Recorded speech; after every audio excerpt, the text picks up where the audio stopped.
Mesdames et messieurs, bonjour. Salut les amis, j'espère que vous allez bien. Alors, sur cette vidéo-là, je vais parler de deux sujets. Donc, le premier est sur le Ballon d'Or et le deuxième sur le tirage au sort de la Coupe d'Europe 2020. Alors, commençons par le Ballon d'Or qui s'est passé donc hier. Donc, on a tous vu que Lionel Messi a gagné ce Ballon d'Or. Et donc, il y a eu quelques débats et voilà sur l'attribution de ce Ballon d'Or, est-ce que c'était méritant ou pas, etc. Mais bon, la plupart ont dit que quand même Messi il méritait parce que individuellement parlant, il était vraiment parmi les favoris. Mais donc pour moi, j'ai envie de dire que ce Ballon d'Or en fait, France Football, mais c'est un Ballon d'Or en fait européen, c'est-à-dire pour les joueurs qui jouent et qui évoluent en Europe. Ça veut dire que ceux qui jouent, que ce soit en Amérique latine ou en Amérique ou en Afrique, ils n'existent pas. Surtout l'Afrique, ça n'existe pas. C'est-à-dire on s'en fout en fait du championnat qui se passe en Afrique, la Ligue des champions africaine, etc. Donc pour moi, donc c'est clairement le Ballon d'Or européen. Donc pour les joueurs qui jouent en Europe. Donc dans ce cas-là, il faut créer un autre Ballon d'Or, en fait, qui est général, mondial, mais qui soit africain aussi. Et pareil en Amérique latine. Comme ça, il n'y aura pas de racisme ou voilà. Parce que sinon, ça veut rien dire de dire que celui-là c'est le meilleur joueur du monde, sachant que il se base uniquement sur la Ligue des Champions européenne, la plupart. Tous les joueurs qui sont nominés, pourquoi? Pour leur performance en Ligue des Champions européenne. Sauf un cas spécial qui est Riyad Mahrez, qui était nominé et qui a réussi à arriver à 10e place, et on est fier parce que il a gagné la CAN, la Coupe d'Afrique, et grâce à cette victoire-là, il a montré un petit peu que la Coupe d'Afrique, c'est pas rien justement. C'est que c'est une coupe, on est fier, et ça existe en Afrique, et il y a du bon niveau, surtout elle était bien médiatisée l'été dernier, et il méritait sa place. Donc voilà, donc le premier scandale pour moi c'est Hakim Ziyech qui a tout fait en Europe. Aux Pays-Bas, il gagne le championnat et la Coupe des Pays-Bas. En Ligue des Champions, il arrive jusqu'en demi-finale, sachant que c'est lui qui marque contre Real Madrid en aller et en retour. Alors que Real Madrid, c'est eux qui tenaient la Ligue des Champions 3 fois d'affilée. Et là, ils avaient gagné la Ligue des Champions 4 fois en 5 ans. Et c'est l'Ajax Amsterdam qui arrive à sortir le Real Madrid. Grâce à qui? Grâce à Hakim Ziyech, car il marque en aller et en retour. Et en plus, il fait la passe décisive contre la Juventus de Turin, quand Van de Beek il marque. Et c'est lui qui marque contre Tottenham en demi-finale. Plus ses passes décisives, plus ce qu'il fait aussi en Ligue des Champions cette année-là. Il est tout simplement monstrueux, il est magnifique ce joueur. Donc le fait qu'il ne soit pas nominé parmi les 30 au Ballon d'Or, pour moi ça c'est déjà un scandale. Parce que le fait de voir Mohamed Salah 5e au Ballon d'Or parce qu'il a gagné la Ligue des Champions avec Liverpool, mais lui aussi, il n'a rien fait en Coupe d'Afrique. Si vous dites que Ziyech, il n'est pas nominé parce qu'il n'a rien fait en Coupe d'Afrique, mais Mohamed Salah, pareil, il n'a rien fait avec l'Égypte. C'est bizarre. C'est parce qu'il a gagné la Ligue des Champions. Bah, Ziyech, il était à 2 minutes près à être en finale de la Ligue des Champions. Donc, pourquoi Van de Beek, Tadic et les autres, et pas Hakim Ziyech? Donc ça, c'est le premier scandale dans le fait que ça fait partie du racisme contre les joueurs africains. Et ils étaient obligés de nommer Mohamed Salah et Mané parce qu'ils ont gagné la Ligue des Champions, donc ils ne pouvaient pas faire autrement.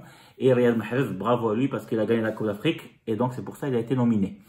Donc si on parle d'un autre scandale, pour moi c'est Sadio Mané. Sadio Mané, pour moi, j'avais dit déjà dans les autres vidéos que c'était un très très bon joueur. C'est un très bon attaquant. Certes, pour moi, donc ça c'est mon avis, le fait qu'il ne méritait pas de gagner le Ballon d'Or, parce que pour moi, Messi était, individuellement parlant, il est meilleur que lui. C'est ce que je voulais dire, parce que même statistiquement parlant, Messi, il a fait une année qui est fantastique. Parce que à part de gagner la Liga, il était le meilleur joueur de la Liga, déjà, meilleur buteur de la Liga, le Pichichi, et le meilleur buteur européen, le Soulier d'Or, avec 36 buts en année, pendant la saison. Donc c'est pas rien. Et en plus, il était le meilleur buteur de la Ligue des Champions avec 12 buts. Et il a marqué en demi-finale contre Liverpool 2 buts. Et il a marqué aussi en quart et en huitième, etc., etc. Donc il était vraiment le meilleur joueur, individuellement parlant et avec les statistiques. Mais ici, pour moi, il était le meilleur joueur du monde. Donc, pour moi, il mérite le Ballon d'Or. Et j'ai pas envie, sur ce coup-là, de dire que d'être avec les Africains, quelques Africains qui disent non, c'est du racisme, etc. Non, je suis pas d'accord. Il faut être un petit peu être réaliste. Messi était meilleur que Mané. Par contre, Mané, il méritait largement d'être dans le podium. D'être troisième ou deuxième, ça c'est clair et net. Donc je comprends pas. Ça pour moi c'est un scandale. Donc ça je ne comprends pas du tout. Donc ça, oui, je pense que ça c'est du racisme par contre. Parce que de mettre Cristiano Ronaldo devant Mané, ça je ne comprends pas. Parce que Ronaldo, qu'est-ce qu'il a fait cette année-là? Cette année-là, Ronaldo avec la Juve, même s'il a gagné la Serie A, mais c'était pas forcément grâce à lui. Parce qu'il avait marqué même pas 21 buts ou 22 buts pendant le championnat italien. C'est-à-dire il y avait 4 ou 5 personnes devant lui, attaquants devant lui. Déjà, ça d'un côté. Après, ils vont parler de la Ligue des Nations européenne, je sais pas quoi, mais ça, pour moi, c'est une compétition. Pour moi, pratiquement, elle est banale. Pour l'instant, elle vaut rien pour l'instant. Donc, pour moi, Mané, largement, il méritait d'être, voilà, être parmi les 3 premiers, deuxième surtout, après Messi. Et donc voilà, il y avait quelques... après franchement le top 5, tout ce qui arrive après le top 5, ça on s'en fiche un petit peu du classement parce que c'est juste les gens, ils essayent de, par exemple, de voter pour celui-là parce que pour dire comme quoi il est bon, etc. Du coup, le classement, il est un petit peu bizarre. Mais c'est surtout vraiment le top 3 qui compte parce que c'est eux où les journalistes du monde entier ont voté le plus. Mohamed Salah 5e, et comme je l'ai dit, il a gagné, il n'a rien fait pendant la Coupe d'Afrique. Et dans ce cas-là, pourquoi il est 5e? Mbappé le français, il est 6e. Qu'est-ce qu'il a fait Mbappé? Il a gagné la Ligue 1. Ils veulent me dire qu'il a gagné la Ligue 1 et c'est pour ça qu'il est 6e. C'est n'importe quoi. Et c'est vrai qu'il était un bon buteur, il a marqué beaucoup de buts, 32 ou 33 buts à peu près, mais ça ne lui permet pas d'être classé 6e. Alors que Lewandowski, qui est le meilleur buteur de la saison 2019, même devant Messi, parce que là, il a dépassé Messi quand Messi il était blessé, il a dépassé Messi, il a 44 buts en 2019, et Messi il a 41 buts. C'est le meilleur buteur, meilleur attaquant du monde, et il est classé 8e. Donc là, c'est quelque chose qui va pas quand même. Donc c'est pour ça, moi, j'ai pas envie de parler du classement en dehors du top 4 ou 5. Donc voilà. Sinon, je veux parler de tirage au sort de la Coupe d'Europe. Donc, on a vu qu'il y a eu 6 groupes. Dans le premier groupe, donc le tirage au sort a fait que la Turquie, l'Italie, les Pays de Galles et la Suisse, ils sont dans le groupe A. Donc pour moi, ça c'est un tirage au sort qui était un petit peu tranquille pour l'Italie parce que vu qu'elle a passé les qualifications sans problème, donc je pense qu'elle va se qualifier au 8e de finale sans souci parce que avec elle, il y a la Turquie, Pays de Galles, la Suisse, ils sont de même niveau. La Suisse et la Turquie, ils sont de même niveau. Après les Pays de Galles, moi je vois bien l'Italie et la Turquie passer. Après, on verra bien. Le deuxième groupe B, il y a le Danemark, le Finlande, la Belgique et la Russie. Pour moi, la Belgique, facilement, elle va passer parce qu'elle est vraiment, tout simplement, la première au classement FIFA mondialement. Et après, je vois bien une bataille entre le Danemark et la Russie. Parce que pour moi, la Finlande, elle est un petit peu faible dans ce groupe-là. Au troisième groupe, donc, donc il y a les Pays-Bas, l'Ukraine, l'Autriche. Et le vainqueur dans le barrage entre la Géorgie, Macédoine du Nord, Kosovo, Biélorussie ou Roumanie. Et moi, je vois dans ce cas-là, dans ce groupe-là, pareil, les Pays-Bas qui sont favoris, avec aussi l'Ukraine. Donc c'est un groupe qui est à la portée des Pays-Bas et c'est un groupe moyen, on va dire, au niveau des les pays qui vont participer.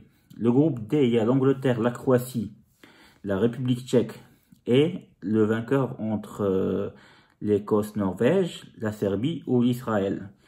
Dans ce groupe-là, pareil, l'Angleterre et la République tchèque et surtout la Croatie, ils sont, on va dire, ils sont bien dans ce groupe-là. Moi, je vois surtout l'Angleterre et la Croatie qui sont favoris, clairement. Et après, peut-être la République tchèque qui va se battre sur la deuxième place, on verra bien. Donc c'est un groupe qui est moyen aussi. Il n'y a pas beaucoup d'équipes qui sont très fortes à part l'Angleterre et la Croatie. Dans le groupe E, il y a l'Espagne, la Suède, la Pologne et le quatrième, c'est le vainqueur dans le barrage entre la Bosnie, l'Irlande du Nord, la Slovaquie ou l'Irlande. Donc pour moi, l'Espagne elle est favorite clairement dans ce groupe-là, avec la Pologne qui est pas mal. Et voilà, après peut-être la Suède si on verra la Suède parce que ça dépend, il y a des hauts et des bas, comme la Pologne d'ailleurs. Donc on peut pas savoir, mais ce qui est sûr et certain, c'est que l'Espagne va passer ce tour-là. Et dans le groupe F, donc le dernier groupe, c'est ce qu'on appelle le groupe de la mort. C'est là on a eu un tirage au sort malchanceux enfin pour la France, parce que la France avait toujours des tirages au sort faciles, mais là elle tombe sur le Portugal et l'Allemagne. Donc il y a Portugal, France et l'Allemagne, plus le vainqueur de barrage de Ligue A ou D. Donc ça veut dire que la France va affronter l'Allemagne et le Portugal, et les trois ils sont forts. Donc il y a on va perdre un des trois. Et pour moi les favoris c'est la France et l'Allemagne. Mais le Portugal, ils ont quand même le Portugal, ils sont forts quand même. Donc franchement, je peux pas savoir. Dans ce groupe-là, on peut pas savoir. Franchement, pour moi, la France, elle a des bons joueurs comme Griezmann, Mbappé, voilà, N'Golo Kanté au milieu de terrain. Les défenseurs, ils sont forts aussi. L'Allemagne, c'est une équipe qui vient d'être renouvelée, on va dire, avec des jeunes joueurs, en plus de Reus, le gardien il est connu, Neuer, et son remplaçant Ter Stegen. Ils ont une défense voilà, qui est renouvelée aussi. Mais ils ont Gnabry qui est très fort en ce moment. Donc l'Allemagne, on ne sait pas. Elle peut, je pense, éliminer la France au Portugal. Et le Portugal, on sait très bien qu'ils ont Cristiano Ronaldo qui est toujours très en forme, malgré l'âge. Et il marque but sur but. Voilà, il a marqué son 100e but avec le Portugal. Ils ont Bernardo Silva qui est très fort, ils ont João Félix, ils ont des joueurs pas mal le Portugal. Donc franchement c'est un groupe très très difficile, et donc c'est pour ça qu'on l'a appelé le groupe de la mort. Voilà, donc ça c'est ce qui concernait le tirage au sort de l'Euro 2020. Et apparemment, en fait, il y aura les meilleurs troisièmes, parce que 4 équipes classées troisième de leur poule vont être repêchées pour compléter le tableau des huitièmes de finale. Et c'est là où on va désigner les 4 meilleurs troisièmes parmi les 6 au total. Donc franchement, il y aura en fait, ça va pas être très dur en fait. Il y aura que les petites équipes qui vont être éliminées au début pour avoir plus de matchs au huitième de finale. Et c'est là où ça va commencer à se jouer vraiment. Et avoir une belle Coupe d'Europe 2020 en espérant, j'espère en tout cas. Voilà. Donc ça c'était les sujets dont je voulais parler. J'espère que vous avez bien aimé la vidéo, que j'ai parlé des deux sujets dont j'avais envie de parler. N'hésitez pas de liker comme d'habitude et de s'abonner en cliquant sur ma photo en haut à droite. Et je vous dis à très bientôt. Au revoir.